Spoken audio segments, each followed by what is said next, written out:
Assalamualaikum warahmatullahi wabarakatuh.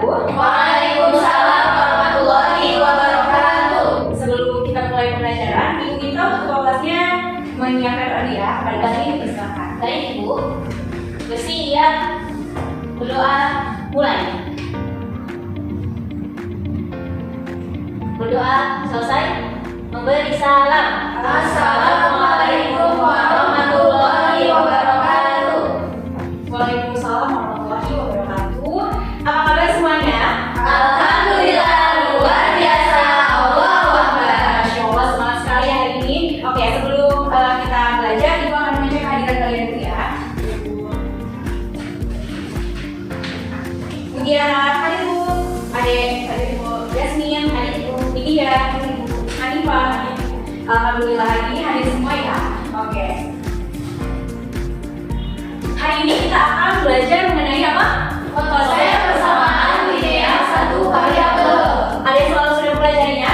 Belum. Ya, tidak apa-apa karena hari ini kita akan mempelajarinya. Oke.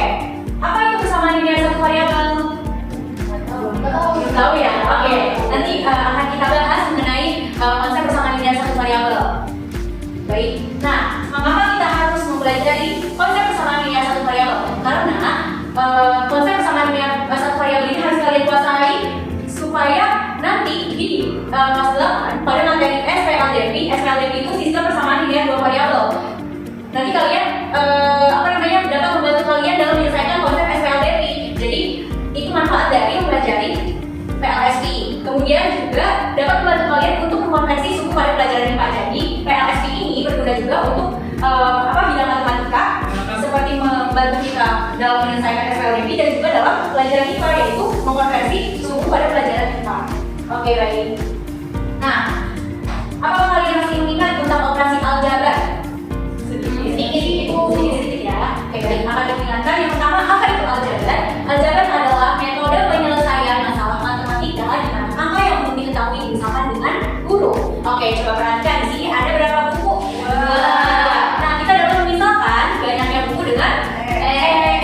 Nah, maka untuk yang permasalahan pertama menjadi permisalannya apa? 2X. Nah, untuk yang kedua, banyaknya buku kita misalkan dengan X. Banyaknya bola kita misalkan dengan Y. Sehingga karena di sini banyaknya buku ada satu menjadi X. Ya, ditambah dengan karena di sini banyaknya bola ada dua, maka menjadi 2Y. Sehingga model permisalannya adalah X ditambah 2Y. Oke. Nah, untuk yang ketiga juga sama ya, caranya seperti tadi. Oke, selanjutnya bentuk aljabar. Nah, bentuk aljabar itu di sini contohnya 2X ditambah 1Y ditambah 10, atau kita bisa menuliskannya 2X ditambah Y ditambah 10. Nah, di sini 2 itu sebagai apa? Koefisien X. Ya, 2 sebagai koefisien X dan X sebagai variabel X. Kemudian Y sebagai variabel Y. Nah, kemudian 1 itu sebagai Koefisien Y. Nah, kalau 10 sebagai Konstanta. Nah, di sini ada berapa suku? 3. Ada 3 suku ya. Yang pertama 2X, kemudian Y, kemudian 10. Oke, masih mengingat ya? Masih. Mengenai bentuk aljabar. Oke, baik. Nah, selanjutnya apa aja bentuk dari operasi aljabar? Ada 4. Yang pertama penjumlahan, pengurangan, perkalian, dan pembagian. Nah, bentuk aljabar dengan operasi penjumlahan contohnya 3X ditambah 4X. Karena ini variabelnya sama ya, jadi kita bisa langsung menjumlahkan. Jadinya berapa? 7X. Kemudian yang pengurangan, contoh bentuk aljabarnya 10A dikurang 7A sama dengan 3A. Ya, kemudian perkalian, contohnya 3A dikali 3P sama dengan 9AP. Kemudian yang pembagian contohnya 4X dibagi 2X sama dengan 2. Ada yang ingin ditanyakan? Tidak ya? Oke, baik. Nah, apa sih tujuan kita mempelajari konsep persamaan linear satu variabel? Nah, yang pertama, Ibu harapkan kalian mampu menentukan kalimat terbuka dan kalimat tertutup dari kalimat matematika yang disajikan dengan benar. Kemudian kalian dapat mengubah kalimat matematika menjadi bentuk PLSP. PLSP itu apa tadi? Ya, dengan tepat. Kemudian Ibu harapkan kalian mampu menentukan penyelesaian persamaan linear satu variabel dengan tepat. Dan yang terakhir, Ibu harapkan kalian mampu menyelesaikan masalah persamaan linear satu variabel dengan tepat. Oke, baik. Nah, oke. Di sini, jadi tidak hanya di pelajaran bahasa Indonesia saja kita mempelajari tentang jenis-jenis kalimat, tapi pada mata pelajaran matematika kita juga mempelajari jenis-jenis kalimat. Ada kalimat matematika. Nah, pertama kita mempelajari mengenai kalimat pernyataan yang ada pada layar. Yang A, banyak pemain sepak bola dalam satu tim ada 11 orang. Itu merupakan suatu pernyataan yang benar atau salah? Benar. Benar. Yang kedua, golf merupakan bilangan prima. Benar. Benar. Satu adalah bilangan prima. Salah. Kenapa salah? Ya benar. Ya benar ya. Oke, selanjutnya 3/4 ditambah 6/7 sama dengan 9/11. Salah. Oke, baik. Nah, jadi yang mana saja di antara kalimat di atas ini yang bernilai benar dan mana saja di antara kalimat di atas yang bernilai salah? Yang benar yang salah yang D. Baik, jawabannya benar ya. Oke, lalu menurut kalian apa itu kalimat pernyataan atau kalimat tertutup? Ada yang mau menjawab? Saya mau coba kalimat tertutup itu kalimat yang belum diketahui nilai kebenarannya. Baik, ada lagi yang ingin menjawab? Siapa? Ada, silakan. Yaitu kalimat tertutup itu kalimat yang ada kebenarannya seseorang atau bisa dibilang benar. Oke, baik. Ada lagi yang ingin menjawab? Saya setuju sama jawaban terakhir. Ya. Yang saya salah ya. Bahwa? Bahwa kalau misalkan kalimat tadi kita salah satu itu mana yang benar mana yang salah. Oke, baik. Ya, jawaban yang dipaparkan oleh Ade dan Tiara itu sudah benar. Ya, ada salah ya. Kurang tepat, ya. Bukan salah tapi kurang tepat. Ya. Jadi apa kalimat tertutup? Kalimat ya dapat diketahui nilai kebenarannya, bisa bernilai salah atau benar.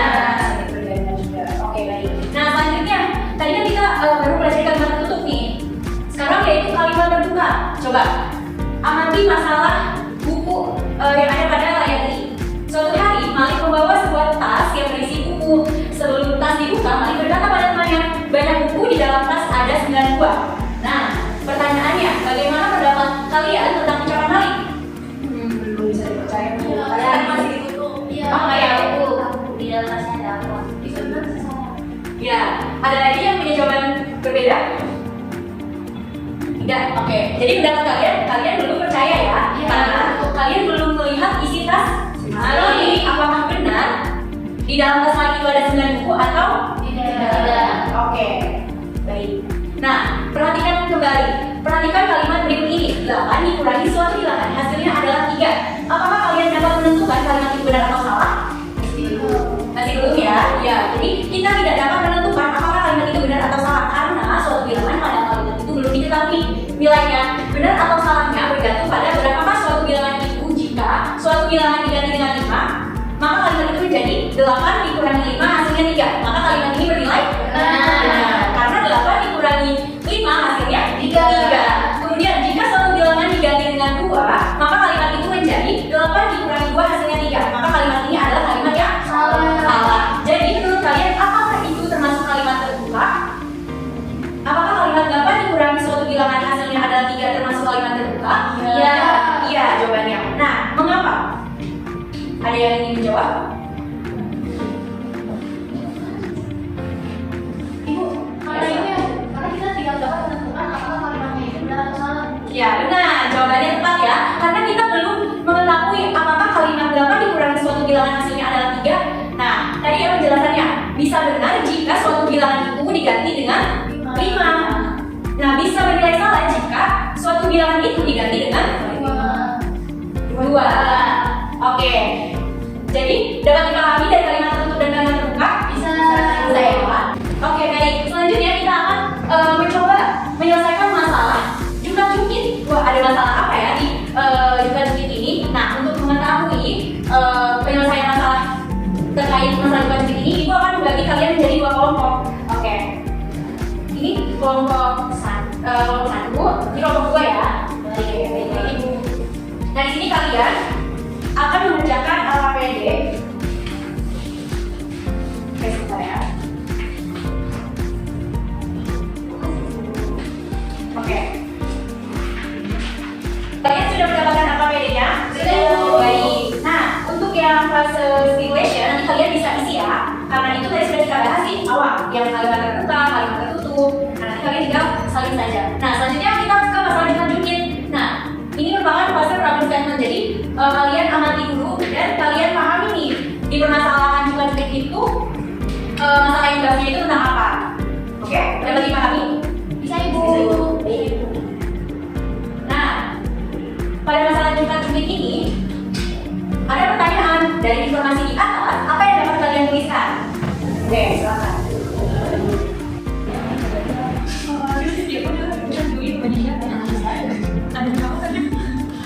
Ini benar-benar lebih kecil. Kok ini aneh banget? Oke, baik. Yang ini sudah diisi? Sudah, Ibu. Oke, baik. Nah, selanjutnya kalian tuliskan dari informasi yang kalian tuliskan tadi. Coba tuliskan pengertian persamaan dilihat satu variabel menggunakan bahasa sendiri. Oke. Silakan kalian tuliskan ya.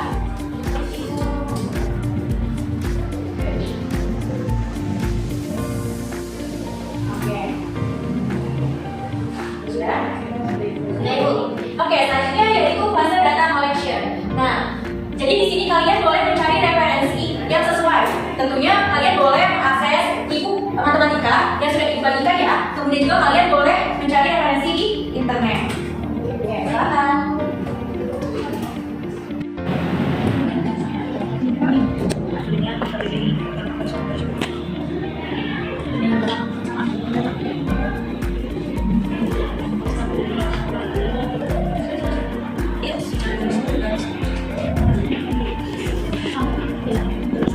Oke, bagaimana mengenai fase data collection sudah diisi? Sudah ya. Oke, selanjutnya yaitu ke fase data processing. Nah, pada fase ini kalian diskusikan hasil pekerjaan kalian dengan teman kelompok, lalu tuliskan hasil diskusi kalian. Jadi tadi yang sudah kalian tulis, nah kalian diskusikan lagi. Nah, hasil diskusi kalian itu kalian tulis pada data processing ini. Dapat dipahami? Apa tadi itu? Iya.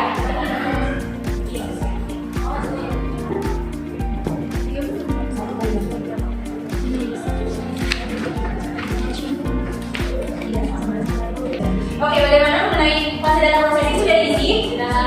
Baik, sekarang kita lanjut ke fase verification. Nah, pada fase ini buktikan jawaban yang kalian peroleh itu benar atau tidak. Samakah pengertian persamaan linear satu variabel yang baru kalian buat dengan pengertian persamaan linear satu variabel yang kalian buat di awal kegiatan? Sama atau tidak? Beda. Beda ya? Baik. Oke, baik. Jika beda, maka kalian tuliskan ya. Tidak sama. Iya. Nah, tidak sama besertai pengertian PLSP yang sudah diperoleh dari hasil diskusi tadi. Dapat dipahami? Dapat Ibu.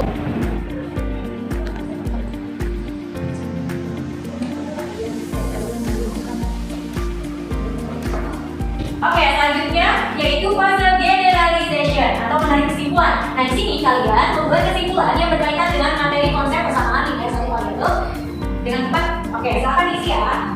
Baik, Ibu.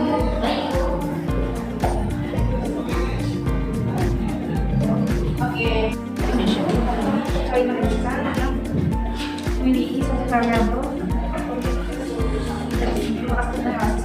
Kalian sudah mengerjakan LKPD-nya sampai selesai? Sudah, Ibu. Ya. Oke. Ibu minta satu perwakilan kelompok untuk mempresentasikan hasil diskusinya. Ya, silakan pada kelompok satu atau dua. Satu pilih. Oke, karena di sini sepertinya kelompok dua sudah siap ya. Jadi kepada kelompok dua dipersilakan untuk mempresentasikan hasil diskusinya. Oleh kelompok dua.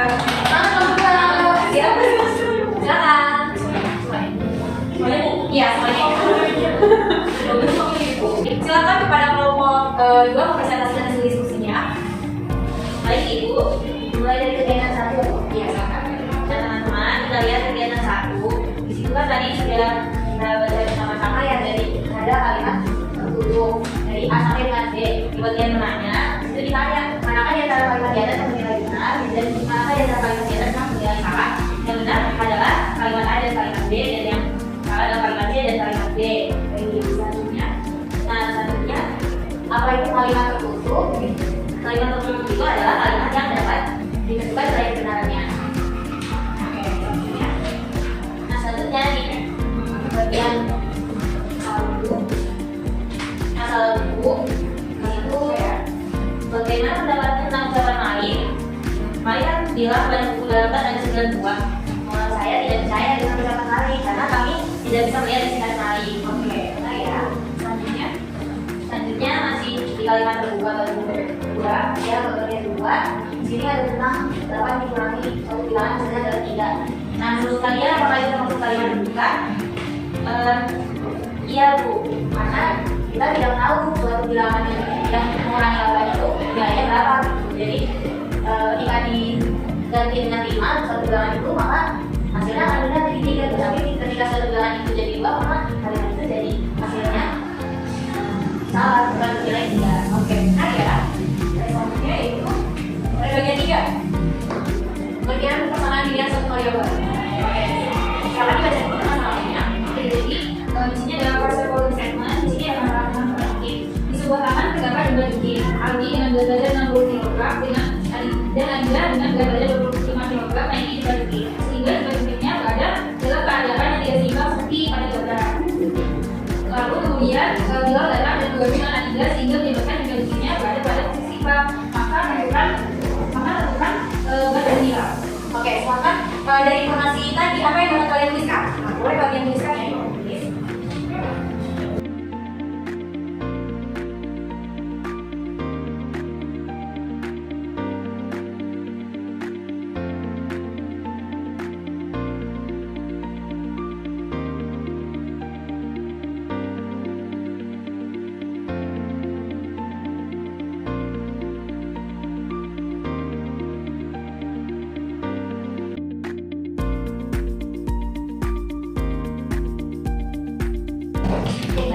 Dari masalah ini diketahui bahwa berat badan tadi sama dengan berat badan Anindya sama dengan 26 kilo. Yang ditanya, tadi yang diketahui dari berat badan ini si Ali sama Dinda itu dia naik 2 titik tapi nggak bisa. Terus yang ditanya berat badan Bilal yang ternyata itu berat badan seimbang Bu. Oke. Nah, di sana kalian menuliskan misal berat badan Bilal sama dengan X. Mengapa kalian memisalkan berat badan Bilal sama dengan X? Karena untuk memudahkan kita mencari seimbang dan Bilal. Oke, baik. Kemudian dituliskan bahwa bentuk dari persamaan linear variabelnya yaitu X tambah 25 sama dengan 60. Nah, jadi kan mengapa demikian? Karena dari persoalan itu diketahui bahwa si Bilal kan bergabung sama Dinda yang menyebabkan dibandingnya berada pada posisi seimbang. Jadi ini si Bilal sama Aldi sama Dinda itu dia ulangan itu posisi dulunya. Terus si Bilal itu gabung sama si Dinda posisi dulunya. Jadi di sini X tambah 25 yang mana X itu kan si B bukan dari Bilal. 25 itu berat badan Dinda. Jadi X tambah 25 sama dengan 60. Karena 60 ini si berat badan Aldi. Oke, jawabannya sangat tepat ya untuk penjelasannya seperti itu. Bagaimana dengan kelompok 1? Sama Ibu. Oke, baik. Oke, selanjutnya dilanjutkan silakan. Ya kan tadi kita pencarian berat badan Bilal X, terus juga persamaan variabel ini X sama 25 dengan 60. Selanjutnya untuk berat badan Bilalnya kita pastikan si persamaan ini. Pertama kita kuali 2 ruas dengan 25. Jadi X sama 25 dikuali 25 sama dengan 60 kuali 25. Maka ini X sama 5 nanti kuali 25 sama dengan 35. Maka didapat berat badan Bilal sama dengan 30. Ya, jawabannya sangat tepat. Berat badan Bilal adalah 35 kg. Bagaimana dengan kelompok 1? Sama ya jawabannya? Oke, silakan lanjut. Jadi dari informasi yang kalian tuliskan tadi, menurut kalian apa itu persamaan linear satu variabel? Kalau dari kelompok kita, PLSP itu persamaan yang memuat satu variabel itu X atau Y. Oke, baik. Selanjutnya, fase data collection. Bagaimana mengenai pengertian dari persamaan linear dan satu variabel? Kalau untuk pengertian persamaannya adalah pernyataan matematika dalam bentuk simbol menyatakan dua hal yang sama. Ya, contohnya X ditambah 2 sama dengan 5.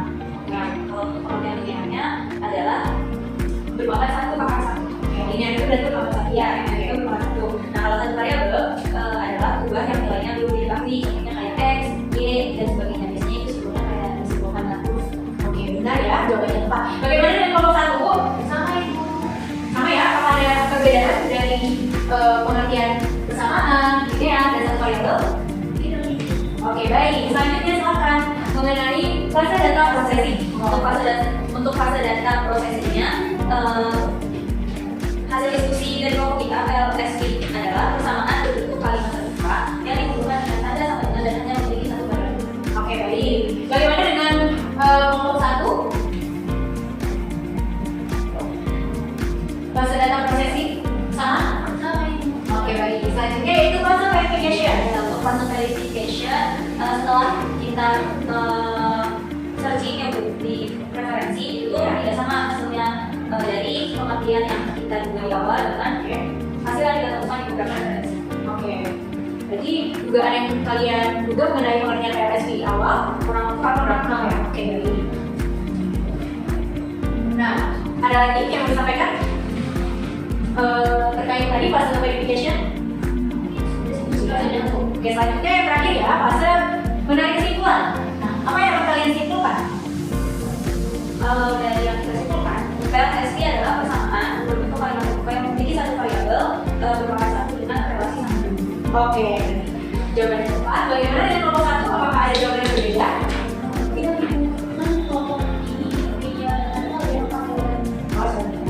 Oke, beri applause untuk kelompok 2. Oke, silakan dulu kelompok 2. Sekarang itu akan menyimpulkan mengenai kalimat terbuka, kalimat tertutup. Apa itu persamaan linear satu variabel dan bagaimana cara mencari. Nah, di sini kalau menguatkan mengenai kalimat terbuka itu adalah kalimat yang belum dapat ditentukan nilai kebenarannya, dapat nilai benar saja atau salah saja karena memiliki unsur yang belum diketahui nilainya. Seperti yang tadi ya contohnya. Kemudian kalimat tertutup adalah kalimat yang dapat dinyatakan benar saja atau salah saja dan tidak kedua-duanya. Kemudian persamaan linear satu variabel itu apa? Persamaan linear satu variabel adalah kalimat terbuka yang memiliki satu variabel berpangkat satu dengan relasi sama dengan. Nah, jadi ingat ya kalau PLS itu berpangkat satu, relasinya sama dengan. Nah, bentuk umum persamaan linear satu variabel yaitu AX tambah B sama dengan 0. Oke, dengan A-nya itu adalah koefisien X dan B-nya adalah konstanta gitu. Nah, serta X-nya ini merupakan perubahan atau variabel. Nah, di sini ada catatan A-nya itu tidak sama dengan 0. Nah, kemudian cara penyelesaian persamaan linear satu variabel itu dapat menggunakan operasi penjumlahan atau pengurangan dan operasi perkalian atau pembagian gitu ya. Oke, baik. Apakah ada yang ingin ditanyakan dari materi konsep persamaan linear satu variabel? Kita sudah. Oke, baik. Kalau gitu ini boleh ditanyakan. Oke, baik. Nah, selanjutnya di sini Ibu akan memberikan kalian oleh-oleh. Siapa yang mau oleh? Oh gitu. Nah, di sini oleh-olehnya PR. Nanti kalian kerjakan. Nanti dikumpulkan di BCR ya, Pak. Oke.